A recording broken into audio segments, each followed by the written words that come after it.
بسم الله الرحمن الرحيم. موضوعنا لهذا اليوم التدفئة.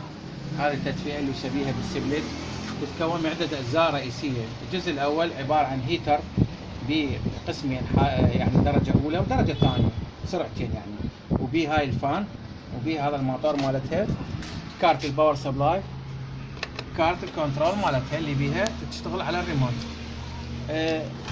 الشغلة المهمة اللي يريد ننوه عليها بأنه هذا الجزء كلش مهم لا تلغيه. هذا حساس للحرارة، إذا زادت درجة الحرارة هنا يا ستار يسوي لك قد حريق معين، راح هذا يعزل الكهرباء، لأن الكهرباء طابة من عنده وطالعة، فهذا يفصل الكهرباء إذا ارتفعت درجة حرارتها عالية.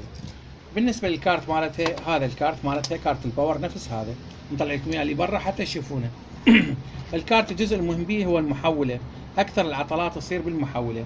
هذه عندنا الكهرباء الرئيسية، هذا الهيتر الأول، وهذا للهيتر الثاني، وهاي للفان يشغل لنا الفان. وهذا هو الكنترول مالته، العدسة مالته والجرس. أغلب العطلات بالمحولة. أنا بالنسبة لهذا الجهاز إجاني عاطل به المحولة، فشون عرفت عاطلة المحولة مالته؟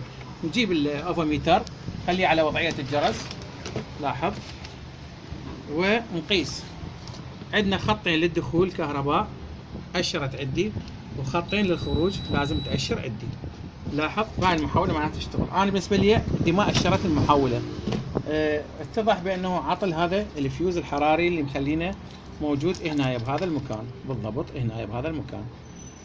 اما تبدله او تلغيه براحتك انت، او تجيب محوله 12 فولت غير هذه. اذا ما عندك نفس هاي تجيب اي محوله. شوف هسه عندي جهاز قديم، هاي محوله 12 فولت، دخول الكهرباء يصير من نايه من جهه الفيش هذني الكليبسات، والخروج من نايه من جهه القنطره.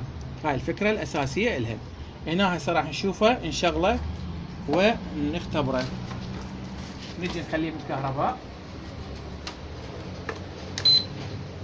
هسه راح نشغله ونقيس الامبيريه مالته، نشوف الامبيريه مالته صح لو غلط. لاحظ هسه اشتغل بس الفان. هسه الهيتر الاول اشتغل، يسحب لنا تقريبا 3 2.8 بالعشرة 3. الهيتر الثاني شغلناه هسه يسحب لنا تقريبا 6.5 الى 7 7.5 8 تقريبا يستقر، فمعناته دا يشتغل عندنا السرعتين. فحبينا نوضح لكم طريقة عمل هذا الجهاز وطريقة إصلاحه، لأنه هذا الجهاز مهم بالبيت وجانا موسم الشتاء. وشكرا لكم.